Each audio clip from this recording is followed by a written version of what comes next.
So ఒక customer అయితే ఒక డౌట్ అడిగారనమాట. అన్న నా దగ్గర ఐఫోన్ 11 ఉంది. కానీ దాన్ని రిపేర్ చేపిచ్చేంత కెపాసిటీ నా దగ్గర లేదు. కాకపోతే దాంట్లో డేటా ఉంది. దాన్ని ఎలా రికవర్ చేసుకోవాలని చెప్పేసి అడిగారు. బ్రదర్ మీ దగ్గర ఏ ఐఫోన్ అయినా ఉండనియండి. జస్ట్ దాని పాస్వర్డ్ అవి తెలిస్తే చాలు.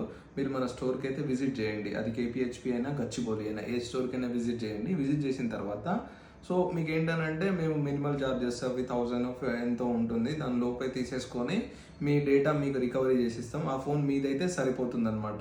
సో మన స్టోర్‌కి విజిట్ చేయండి. అది ఏ ఫోన్ అయినా సరే. ఒకవేళ మీరు రిపేర్ కొంతమంది ఏంటనంటే ఆ ఫోన్ అవసరం లేదని చెప్పి పక్కన పడేస్తారు కదా. దానిలో ఏదైనా ఇంపార్టెంట్ డేటా లైక్ ఫొటోస్, మన ఇంట్లో పిల్లలవి మంచి మెమరీస్ ఉంటాయి కదా. సో అలాంటివి ఏమైనా ఉంటే మన స్టోర్కి అయితే తీసుకొని రండి. సో మీరు ఏం డిస్ప్లే వేయించుకోవాల్సిన అవసరం లేదు. ఎలాంటి ఛార్జెస్ లేకుండా అంటే లైక్ ఇవి వేయించుకుంటేనే ఇది అవుతుందని కాకుండా సో మీకైతే మీ డేటా రికవరీ చేసి ఇస్తాము. మీ ఫ్రెండ్స్ ఎవరైనా ఉంటారు కదా ఐఫోన్స్ బాగా కోపంలో పగలగొట్టిన ఫ్రెండ్స్, వాళ్ళకి ఈ వీడియోని ఇప్పుడే షేర్ చేయండి. సేవ్ చేసుకోండి ఈ వీడియోని. ఎందుకనంటే ఫ్యూచర్లో ఎప్పుడైనా మీకు ఉపయోగపడవచ్చు. ఐఫోన్ ఫ్రెండ్స్కి మాత్రం షేర్ చేయండి. Thank you so much. KPHP, Gachibowli 2 స్టోర్స్లో ఈ సర్వీస్ అయితే అవైలబుల్గా ఉంది. Thank you so much.